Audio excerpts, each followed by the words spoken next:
السلام علیکم پیارے قارئین، آج ہم اپنی کتاب محمد بن قاسم کے 5ویں باب دیبل کا آغاز کرنے والے ہیں۔ تو آئیے شروع کرتے ہیں۔ گنگو، کالو، داسو اور موتی کے علاوہ باقی تمام قیدی دیبل سے چند کوس دور ایک غیر آباد مقام پر اتار دیے گئے۔ گنگو ابو الحسن کا سراغ لگانے کا بیڑا اٹھا چکا تھا، اس لیے اس نے ایک گجراتی تاجر کے بھیس میں اپنے باقی ساتھیوں کے ہمراہ دیبل کی بندرگاہ پر اترنے کا فیصلہ کیا۔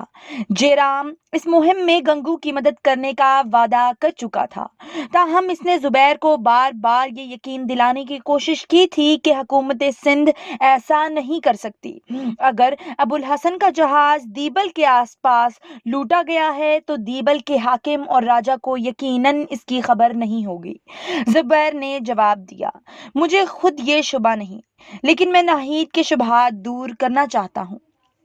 شام سے کچھ دیر پہلے یہ جہاز دیبل کی بندرگاہ پر لنگر انداز ہوئے۔ مایا دیوی نے تمام عرب عورتوں کو اپنے گھر لے جانے پر اصرار کیا۔ جے رام نے تمام ملاحوں کو دعوت دی، لیکن گنگو نے دلیپ سنگھ کے کان میں کچھ کہا اور اس نے جے رام کو مشورہ دیا، آپ کئی ماہ کے بعد دیبل واپس جا رہے ہیں، ممکن ہے کہ آپ کی جائے قیام پر کسی اور کا قبضہ ہو۔ یہ بھی ممکن ہے کہ دیبل کا حاکم انہیں شہر میں جانے کی اجازت دینے میں کوئی عذر پیش کرے۔ جے رام نے جواب دیا، اسے کیا عذر ہو سکتا ہے؟ وہ خود آپ کا میزبان بننے پر اصرار کرے گا۔ اگر آپ میری مدعو نہ کرتے تو کاٹھیا واڑ کے بیش قیمت تحائف راجہ کے پاس نہ پہنچ سکتے۔ اب تو راجہ پر بھی آپ کا حق ہے۔ زبیر نے جواب دیا، آپ شہر کے گورنر سے مل آئیں، پھر ہمیں آپ کے ساتھ چلنے میں کوئی اعتراض نہ ہوگا۔ مایا دیوی نے کہا، بھیا آپ جائیں، اگر آپ کے مکان پر کوئی اور قابض ہوا تو یہ بہت بری بات ہوگی۔ آپ مہمانوں کو ٹھہرانے کا انتظام کرائیں، میں اتنی دیر میں بہن ناہید کے پاس ٹھہروں گی۔ جے رام نے بندرگاہ سے ایک آدمی بلا کر اسے تحائف کا صندوق اٹھانے کا حکم دیا اور سیدھا دیبل کے گورنر پرتاپ رائے کے محل میں چل پڑا۔ پرتاپ رائے نے کاٹھیا واڑ کے تحائف کے ذکر کے سوا اس کی باقی سرگزشت پہ بے توجہی سے سنی، لیکن جب اس نے یہ بتایا کہ اسے ڈاکوؤں سے بچا کر یہاں پہنچانے والے سرندیپ کے جہاز میں، تو اس نے چونک کر سوال کیا، کیا یہ جہاز وہی تو نہیں جن پر سرندیپ کے راجہ نے عربوں کو ہاتھی بھیجے ہیں؟ ہاں، لیکن آپ کو یہ کیسے معلوم ہوا؟ یہ بعد میں بتاؤں گا، پہلے میرے سوال کا جواب دو۔ اس پر عرب بچے اور عورتیں بھی ہیں؟ ہاں، یہ جہاز بحری ڈاکوؤں کے 2 جہازوں کو ڈبو چکے ہیں۔ اس کا مطلب یہ ہے کہ وہ اچھی طرح مسلح ہیں۔ وہ بندرگاہ سے روانہ تو نہیں ہو گئے؟ نہیں، میں مسافروں کو اپنے پاس 1-2 دن مہمان رکھنا چاہتا ہوں، انہوں نے مجھ پر بہت احسان کیے ہیں۔ میں آپ سے یہ پوچھنے آیا تھا کہ آپ کو ان کے شہر میں ٹھہرنے پر کوئی اعتراض تو نہیں؟ اعتراض؟ نہیں، وہ باقی تمام عمر ہمارے مہمان رہیں گے۔ میں مہاراج سے ان کے جہاز لوٹنے اور انہیں گرفتار کرنے کی اجازت حاصل کر چکا ہوں۔ اگر اس محل پر بجلی گر پڑتی تو بھی شاید جے رام اس قدر بدحواس نہ ہوتا۔ وہ ایک لمحہ کے لیے ایک بے جان مجسمہ کی بے حس و حرکت کھڑا رہا، بالآخر اسے سنبھل کر کہا، آپ مذاق کرتے ہیں؟ پرتاپ رائے نے ذرا تلخ لہجے میں جواب دیا، میں بچوں کے ساتھ مذاق کرنے کا عادی نہیں۔ ہمیں سندھی تاجروں سے ان جہازوں کی آمد کی اطلاع مل گئی تھی اور مہاراج کا حکم یہی ہے کہ ان جہازوں کو چھین لیا جائے۔ مہاراج تحائف کا یہ صندوق دیکھنے سے زیادہ اس بات سے خوش ہوں گے کہ آپ مالو سطح سے بھرے ہوئے 2 جہاز یہاں لے آئے۔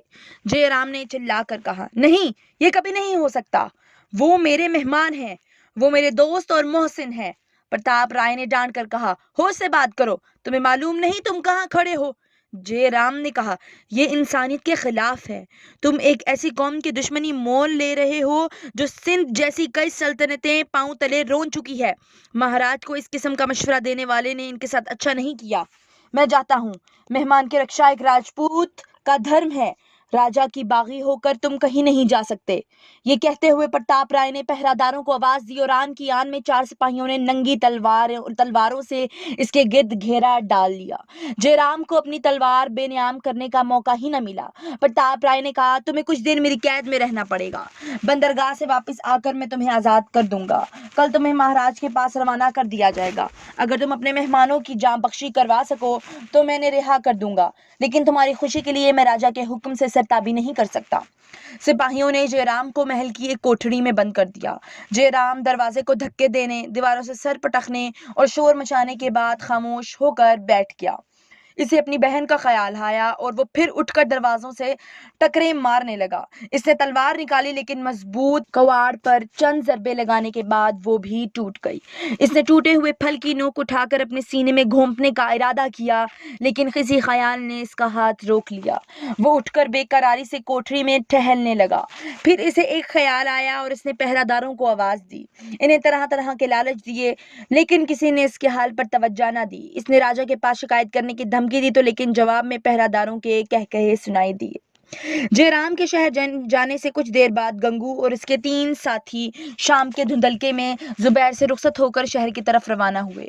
شہر میں داخل ہوتے ہی انہیں 15-20 سوار، ان کے پیچھے قریباً 150 پیدل سپاہی بندرگاہ کا رخ کرتے ہوئے دکھائی دیے۔ گنگو کا ماتھا ٹھنکا اور وہ اپنے ساتھیوں کے ہمراہ ایک طرف ہٹ کر کھڑا ہو گیا۔ سوار اور پیدل گزر گئے تو گنگو نے اپنے ساتھیوں سے کہا، شہر کا سردار مسلح سپاہی لے کر بندرگاہ کی طرف جا رہا ہے۔ ان کی رفتار سے یہ ظاہر ہوتا ہے کہ ان کی نیت ٹھیک نہیں، ہمیں واپس چلنا چاہیے۔ کالو نے کہا، اگر وہ واقعی کسی بری نیت سے جا رہے ہیں تو ہم لوٹ کر کیا کر سکتے ہیں؟ میں انہیں تو جہازوں کے لنگر اٹھانے اور بادبان کھولنے کا موقع بھی نہیں ملے گا۔ ہمیں اپنی فکر کرنی چاہیے۔ گنگو نے کہا، اگر تم میرا ساتھ چھوڑنا چاہتے ہو تو تمہاری مرضی، لیکن میں ضرور جاؤں گا۔ اور داسو موتی، تم بھی اگرچہ آنا چاہو تو آ سکتے ہو۔ ان دونوں نے یک زبان ہو کر کہا، نہیں، ہم تمہارے ساتھ ہیں۔ کالو نادم سا ہو کر بولا، میں بھی آپ کے ساتھ ہوں، لیکن ہم کیا کر سکتے ہیں؟ گنگو نے جواب دیا، یہ ہم وہاں پہنچ کر دیکھیں گے۔ موتی نے کہا، معلوم ہوتا ہے کہ جے رام نے اپنے محسنوں کو دھوکہ دیا ہے۔ گنگو نے جواب دیا، ہو سکتا ہے، لیکن اگر اس کی نیت بری ہوتی تو اپنی بہن کو وہاں کیوں چھوڑ جاتا؟ داسو نے کہا، یہ سمجھنا مشکل نہیں، وہ اپنی بہن کو اسی لیے ان کے پاس چھوڑ گیا کہ وہ اس کے جانے کے بعد بندرگاہ پر ٹھہرنے کا ارادہ تبدیل نہ کریں۔ میرا خیال ہے کہ وہ لڑکی بھی اس سازش میں شریک تھی۔ دیکھنے میں وہ کتنی بھولی بھالی ہے۔ وہ جہاز پر اس عرب لڑکی کو اپنی بہن کہا کرتی تھی۔ گنگو نے کہا، اور جے رام خالد کو چھوٹا بھائی کہا کرتا تھا، اور جب زبیر بیمار تھا تو وہ دن رات اس کے پاس بیٹھا رہتا۔ جھوٹا، مکار، دغا باز، کاش وہ میرے ہاتھ پڑ جائے، لیکن وہ لڑکی، کالو، وہ ہمارے ہاتھ سے نہ جائے، اسے پکڑ کر ہم بہت سے کام نکال سکتے ہیں۔ چلو جلدی کرو، یہ باتوں کا وقت نہیں۔ گنگو اور اس کے ساتھی پوری رفتار سے بندرگاہ کی طرف بھاگنے لگے۔ عرب ملا جہاز پر نماز مغرب ادا کرنے کے بعد دعا کر رہے تھے کہ دلیپ سنگھ نے اپنے جہاز سے ان کے جہاز پر پہنچ کر انہیں بندرگاہ کی طرف متوجہ کیا۔ زبیر اور اس کے ساتھی ساحل پر مسلح سپاہی دیکھ کر بہت پریشان ہوئے۔ 4 آدمی ایک کشتی میں سوار ہو کر جہاز پر پہنچے اور ان میں سے ایک نے سندھی زبان میں کہا، دیبل کے حاکم سرتاپ پرتاپ رائے آپ لوگوں کو خوش آمدید کہتے ہیں، وہ ان جہازوں کے افسروں سے ملنا چاہتے ہیں۔ دلیپ سنگھ نے پرتاپ رائے کے پیام رساں سے پوچھا، لیکن جے رام کہاں ہے؟ اس نے جواب دیا، وہ مہاراج پرتاپ رائے سے مل کر آپ لوگوں کی دعوت کا انتظام کرنے کے لیے اپنی قیام گاہ پر چلے گئے ہیں۔ مہاراج خود آپ کے استقبال کے لیے آئے ہیں۔ دلیپ سنگھ نے زبیر سے عربی میں کہا، یہ ضرور کوئی فریب ہے، لیکن ہمارے لیے جانے کے سوا کوئی چارہ نہیں۔ زبیر نے جواب دیا، میں خود حیران ہوں کہ دیبل کا حکمران اتنے سپاہی کے ساتھ لے کر کیوں آیا، لیکن مجھے جے رام سے فریب کی توقع نہیں، اس کی بہن اس جہاز پر ہے۔ ایلچی نے پھر پوچھا، میں مہاراج کے پاس کیا جواب لے جاؤں؟ زبیر نے کہا، ہم تمہارے ساتھ چلتے ہیں۔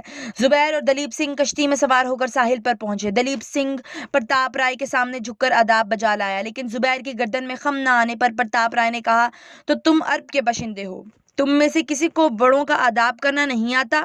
دلیپ سنگھ نے جواب دیا، ان کے مذہب میں انسان کے آگے جھکنا پاپ ہے۔ پرتاپ رائے نے جواب دیا، ہمارے پاس رہ کر اسے انسانوں کے سامنے جھکنا بھی آ جائے گا۔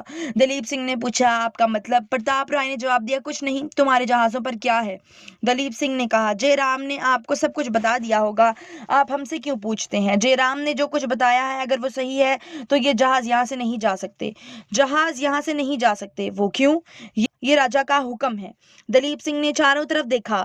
زبیر اور اس کے گرد مسلح سپاہیوں کا گھیرا تنگ ہو چکا تھا۔ اس نے عربی زبان میں زبیر کو صورتحال سے آگاہ کیا اور زبیر کے سمجھانے پر وہ پرتاپ رائے سے مخاطب ہوا، یہ سندھ کے نادر ملاحوں کی کشتیاں نہیں جن پر آپ دست درازی کر سکیں، یہ عربوں کے جہاز ہیں، ان پر اس قوم کی بیٹیاں سوار ہیں جو سرکشوں اور باغیوں کے مقابلے میں آندھی کی طرح اٹھتی ہیں اور بادل کی طرح چھا جاتی ہیں، جو آسمان سے بجلیاں گرتی دیکھ کر نہیں نہیں ڈرتے، وہ ان کی تلوار سے پناہ مانگتے ہیں۔ پرتاپ رائے نے غضبناک ہو کر تلوار نکال لی۔ دلیپ سنگھ اور زبیر نے تلواریں کھینچنے کی کوشش کی، لیکن کئی ننگی تلواروں اور چمکتے ہوئے نیزوں نے ان کے ہاتھ روک لیے۔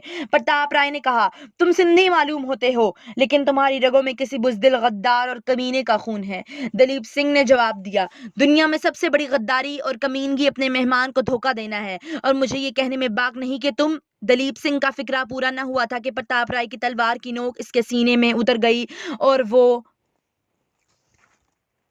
اور وہ تیورا کر زمین پر گر پڑا۔ زبیر نے جھک کر اسے ہاتھوں کا سہارا دیا۔ اس نے ایک جھرجھری لے کر زبیر کی طرف دیکھا اور کہا، زبیر، تمہارے ساتھ میرا سفر ختم ہوا۔ میں دل پر ایک بھاری بوجھ لے کر جا رہا ہوں۔ میں جہالت کی گود میں پلا۔ ابو الحسن نے مجھے انسان بنایا اور تم نے میرے دل میں اسلام کے لیے ایک تڑپ پیدا کی، لیکن نامعلوم کیوں میں اب تک اپنے ضمیر کی آواز بلند کرنے سے جھجکتا رہا۔ میں لوگوں کی نظروں سے چھپ کر نمازیں پڑھ چکا ہوں، روزے رکھ چکا ہوں، لیکن اپنے مسلمان ہونے کا اعلان کرنے سے جھجکتا رہا۔ اب میں ارادہ کر رہا تھا کہ بصرہ پہنچ کر مسلمان ہونے کا اعلان کروں، لیکن خدا کو یہ منظور نہ تھا۔ مجھے ناہید کا افسوس ہے۔ خدا اسے بے رحم دشمنوں کے ہاتھوں سے بچائے۔ میرے دوست، مجھے بھول نہ جانا، میرے لیے دعا کرنا۔ دلیپ سنگھ نے پھر ایک جھرجھری لی اور لے کر آنکھیں بند کر لیں۔ چند بار کلمہ توحید دہرایا۔ اس کی آواز خفیف اور مدھم ہوتی گئی۔ ہونٹ کپ کپائے، بھنچے اور ایک دوسرے سے علیحدہ ہو گئے۔ بصرہ کے مسافر کی پتھرائی ہوئی آنکھیں کسی ایسی منزل کو دیکھ رہی تھیں جس کے مسافر واپس نہیں آتے۔ دلیپ سنگھ دائمی نیند کی گود میں جا چکا تھا۔ زبیر نے انا للہ و انا الیہ راجعون کہا اور دلیپ سنگھ کا سر زمین پر رکھ کر حقارت سے پرتاپ رائے کی طرف دیکھنے لگا۔ سپاہی کشتیوں پر سوار ہو کر تیر برساتے ہوئے جہازوں کا رخ کر رہے تھے اور جہازوں سے تیروں کا جواب تیروں میں آ رہا تھا۔ زبیر کے لیے فرار کی تمام راہیں بند تھیں۔ پرتاپ رائے کے اشارے سے 8-10 سپاہی اس پر حملہ کرنے کو آئے اور اسے رسیوں سے جکڑ کر زمین پر ڈال دیا۔ زبیر حسرت سے اپنے جہازوں کی طرف دیکھتا رہا۔